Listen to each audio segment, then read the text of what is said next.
వెక్కి వెక్కి దొర్లి ఏడుస్తున్నాడట. మోదీపై విషం కక్కుతూ లేఖ విడుదల. ప్రధాని మోదీ అన్ని నియమాలు ఉల్లంఘించారంటూ ఆక్రోశం. మిసైల్ దాడిలో మా ఇల్లు మా కుటుంబ సభ్యులు చనిపోయారు, నేలమట్టమైందని చెప్పిన మసూద్, నేను కూడా చనిపోయి ఉంటే బాగుండుందేమో అంటూ ఆయన మోదీపై విషం కక్కుతూ ఈ లేఖను విడుదల చేసి జైషే మహమ్మద్ సీఫ్ కుటుంబంతో సహా మరో 4 కూడా సన్నిహితులు కూడా ఇందులో హతమైనట్లుగా వాళ్ళే చెప్తున్నారు. అయితే భారత్పై ప్రతీకారం తీర్చుకుంటామంటూ మసూద్ హెచ్చరిక.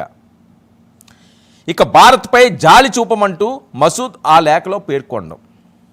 అంతేకాదు, నాకు ఎటువంటి భయం లేదు, నిరాశ లేదు, దుఃఖం లేదు అంటూ ఈ లేఖలో ఆయన ప్రస్తావించినట్టు.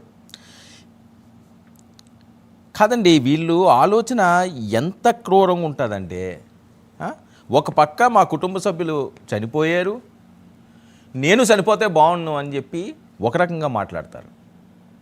మరొక వైపు మీ అంతు చూస్తాను, మా కుటుంబాన్ని మీరు చంపుతారా, మోదీ గారిని చూస్తాను, భారతదేశం అంతా చూస్తాను, నన్ను బతికించి తప్పు చేశారు అని చెప్పి మరో రకంగా మాట్లాడతారు. ఇంకోటి ఏంటి, నాకు భయం లేదు, నేను ఎవరికి భయపడను, నేను ఎవరికి వణికిపోను.